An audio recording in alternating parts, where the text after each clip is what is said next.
Okay. Good evening. And welcome to everyone who's joining us on the internet.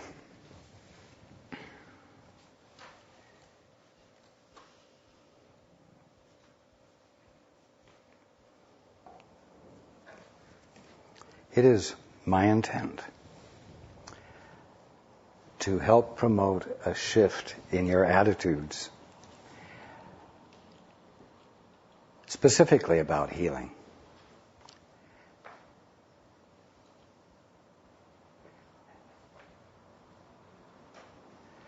Whether you're a student of the course or not, one thing that generally speaking isn't associated in people's minds about A Course in Miracles is healing.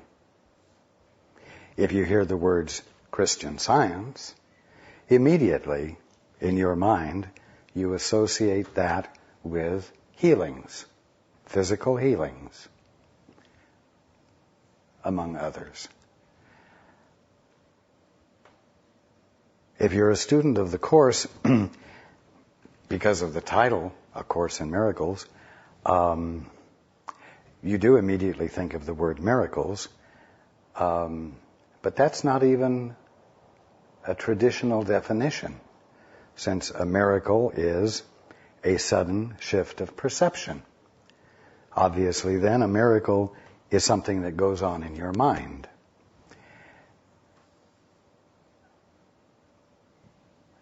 It is an experience of enlightenment, an aha, where you see something that you hadn't seen before that is more closely in alignment with the Father's point of view, and you're healed of an ancient hatred, we'll say, or you're healed of jealousy. But again, these are, I'm going to say, psychological. They're mental. And I'm going to tell you something.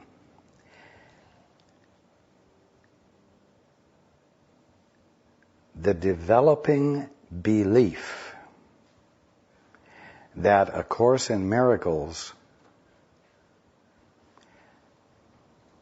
doesn't have anything to do with physical healing is exactly what keeps you from experiencing physical healing.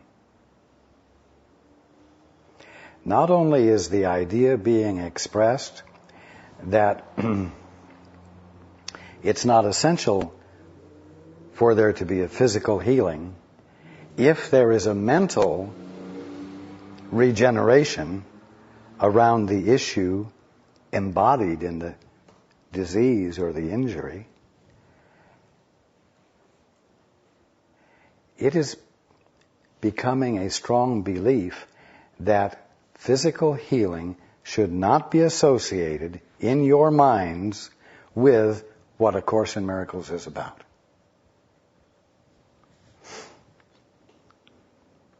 Wrong.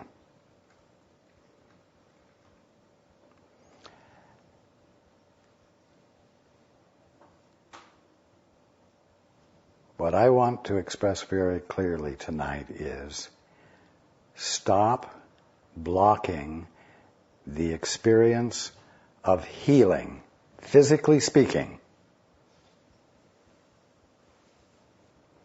by adopting an attitude that such a thing has no relevance to what A Course in Miracles is teaching.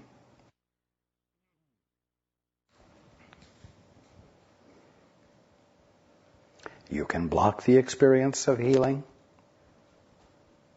but you cannot make it a fact that physical healing has nothing to do with sudden shifts of perception, miracles, and everything that the Course is illuminating.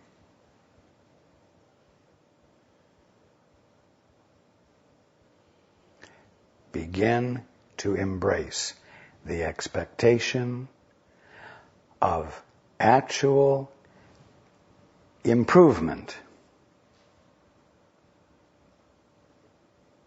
physically speaking, in your lives.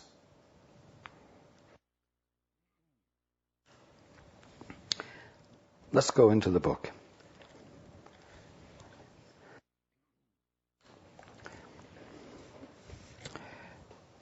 If you're in the sparkly book, which is simply the course as it was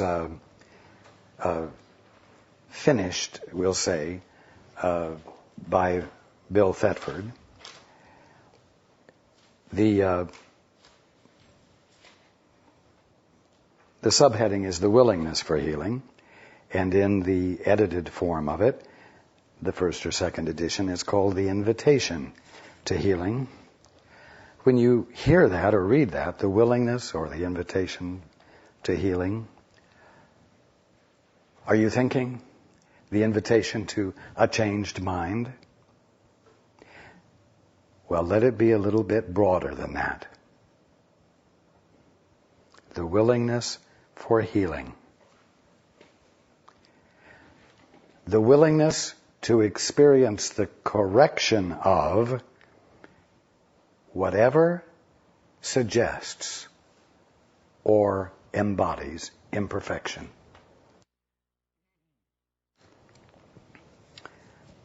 It starts out, if sickness, well, you don't usually think in terms of the sickness of the mind. It means whooping cough and measles and polio and cancer and a long list of things. If sickness is separation, the will to heal and be healed is the first step toward recognizing what you truly want.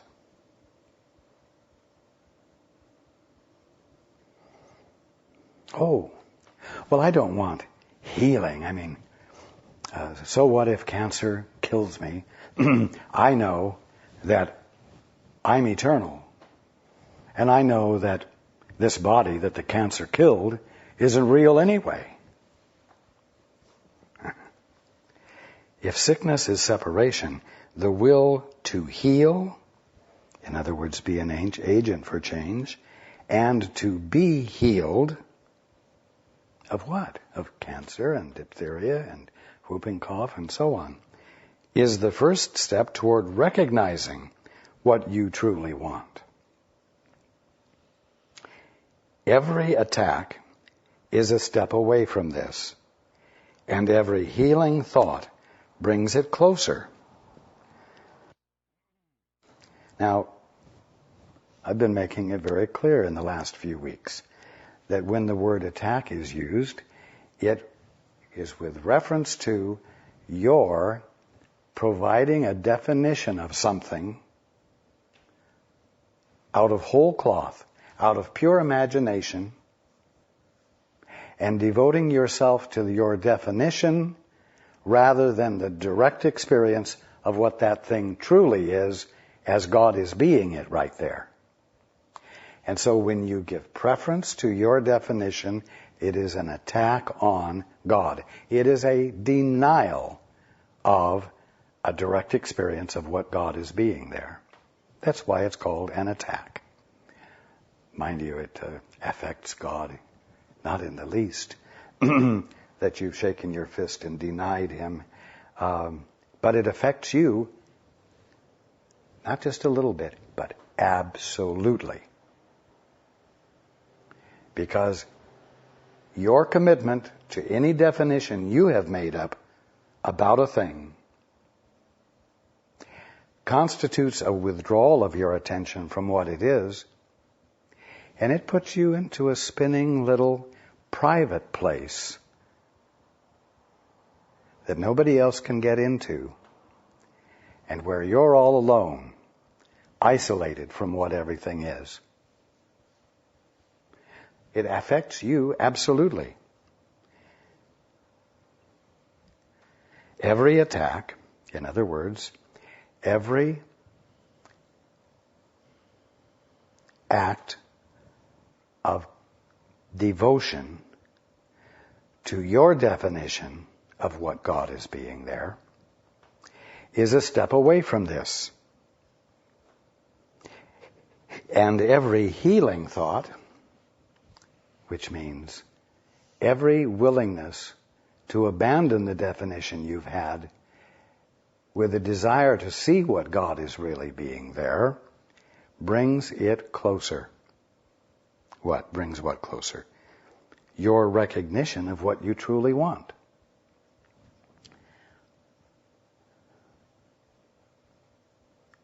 You truly want to be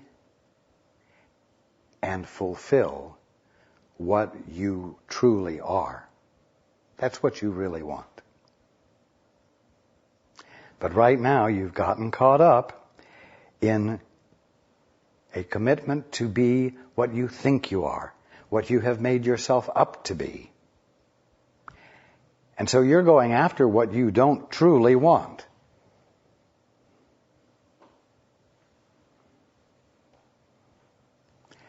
You're going after what you are not divinely designed to be experiencing.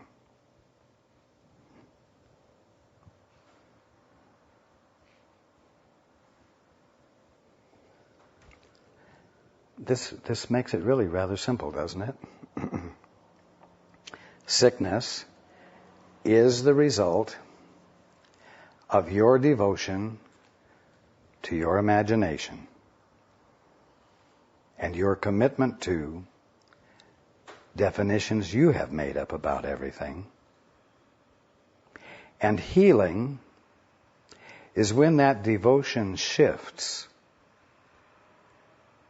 from your own made-up definitions to a desire to see what God is being right there, where you have given a different meaning.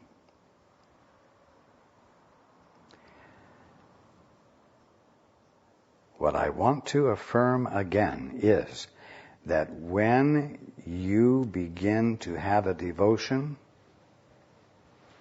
to seeing what God is being there, you will experience an influx of inspiration and understanding provided from the level of perfection, provided by the Father.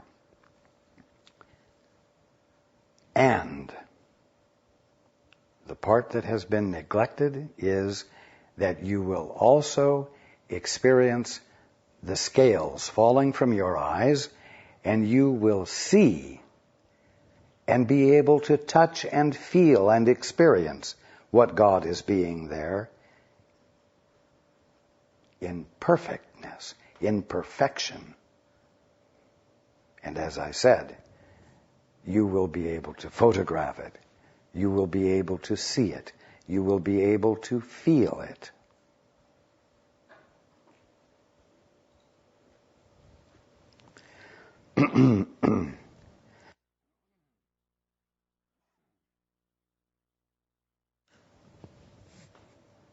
The Son of God, meaning one who is not an orphan, has both Father,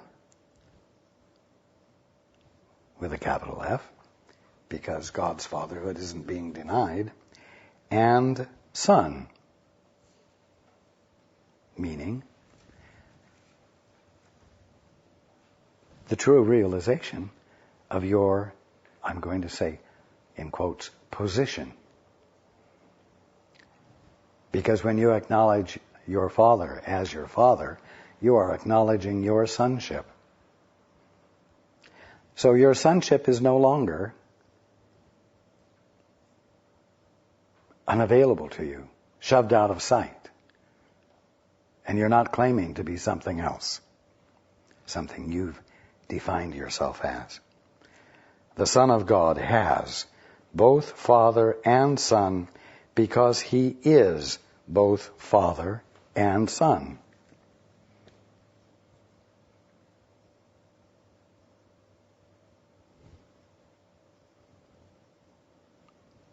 God's gift to you is Himself, is what He is.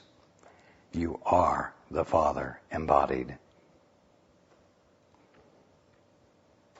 And you are the Son because you are the Father embodied. To unite having and being is only to unite your will with His. For He wills you Himself. And this is the part you're having to learn to be, to play, and you will yourself to Him instead of to your definition of yourself. You will yourself to Him because in your perfect understanding of Him, you know there is but one will. You see? A singularity. And you're not attempting to act at odds with it any longer.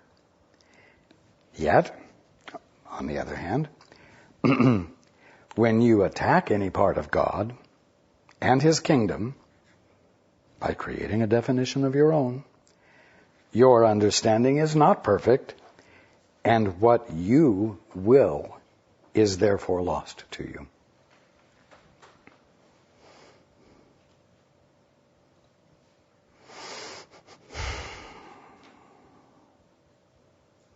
You see, what you will as a private, separate, independent authorizer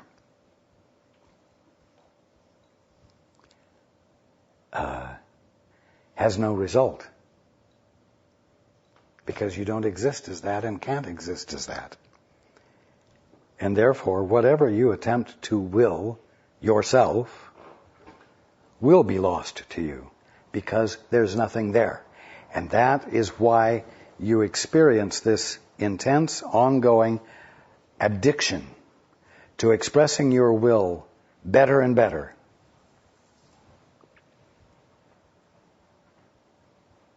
Because you're not getting anywhere. Healing, continuing, healing thus becomes a lesson in understanding. And the more you practice it, the better teacher and learner you become.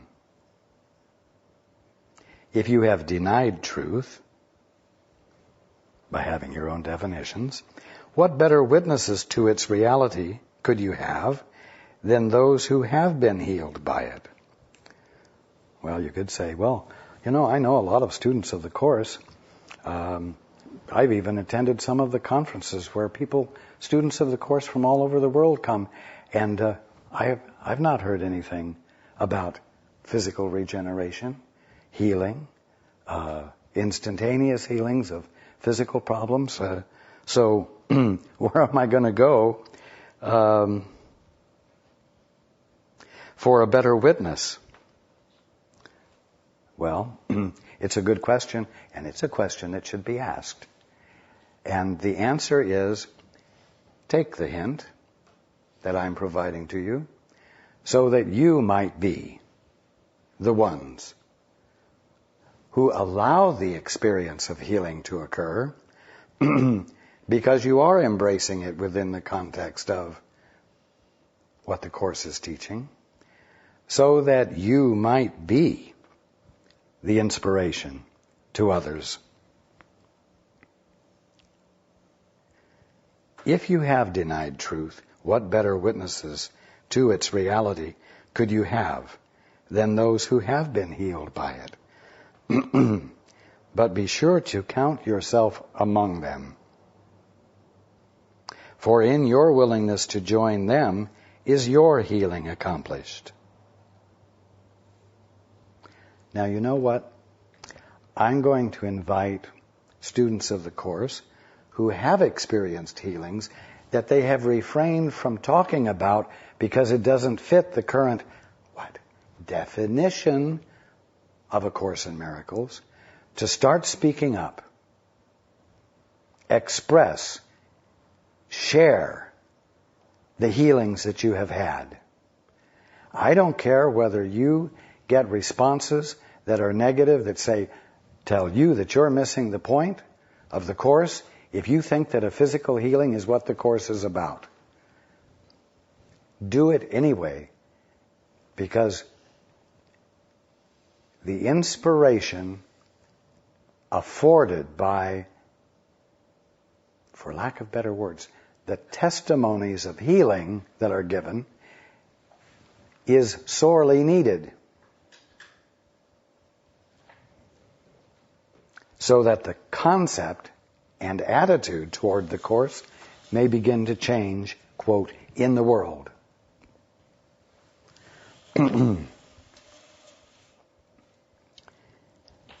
Now listen to this. Every miracle which you accomplish, which is another way of saying which you allow to happen, which you allow to register with you, every miracle which you accomplish speaks to you of the fatherhood of God.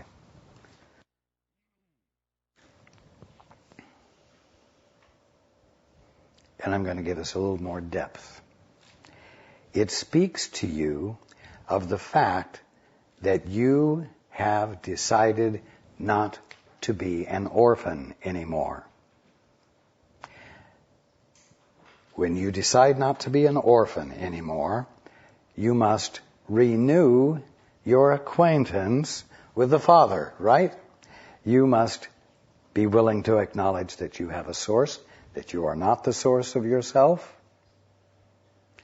and you must let yourself into active involvement with your Father as your Father, which necessarily means that you are inviting communion with your Father because you know you are His Son.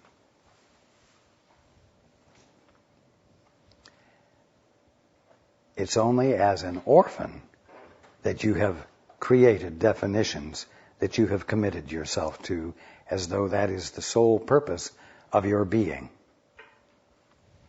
So every miracle which you accomplish speaks to you of the fatherhood of God, instead of your autonomous authority. Every healing thought which you accept, either from your brother or in your own mind, teaches you what? That you are God's son. You see? The realization of this and the embrace of it indicates that you're coming back into your right mind, a sound mind. A sound mind is a singular, not fragmented mind.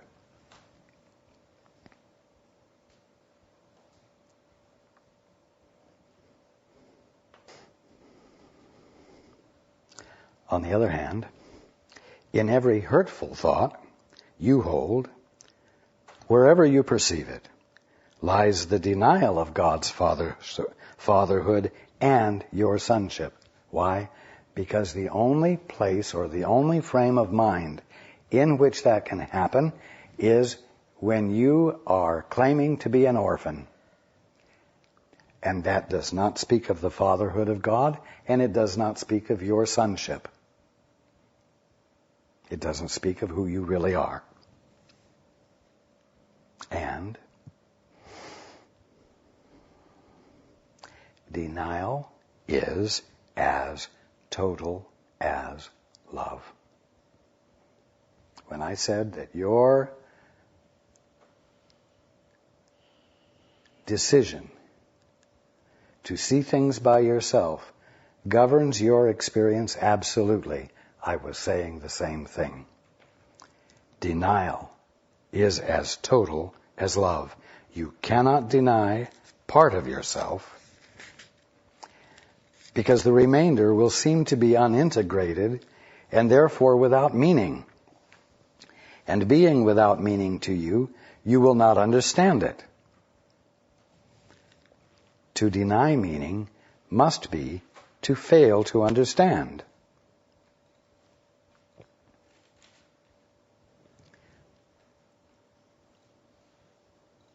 Now,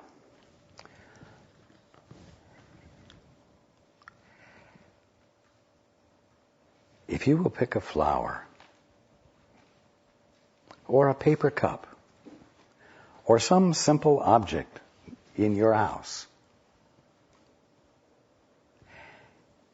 and take the time, as I've talked about before, to be quiet and present with it, to have an intimate moment with it, a moment in which you are not projecting onto it, to the best of your ability, any beliefs you currently hold about it. And you, at the same time, desire to have revealed to you what it divinely is.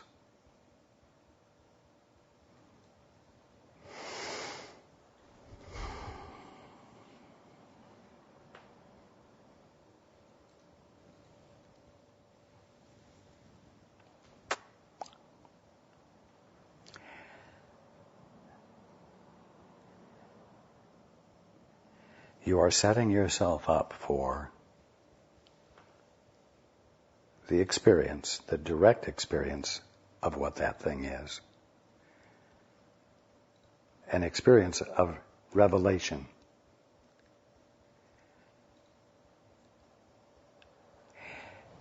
If you let one simple thing be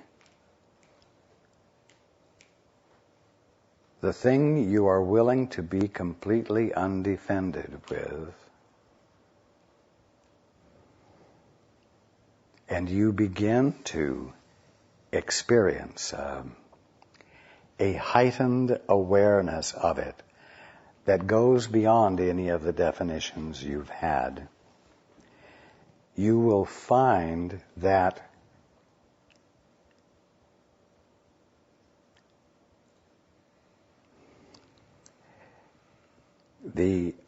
I'm going to say, blossoming, growing, true awareness of it will not be confined to that one thing.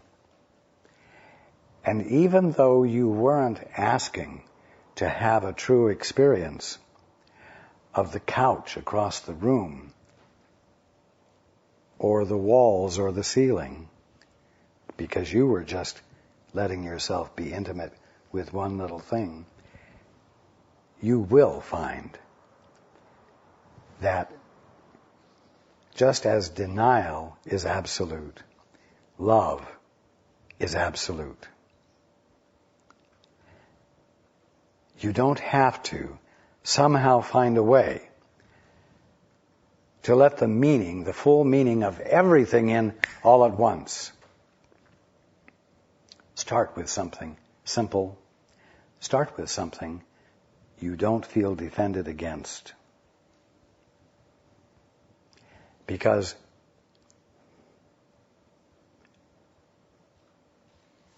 it will be the threshold, the spontaneous threshold for more.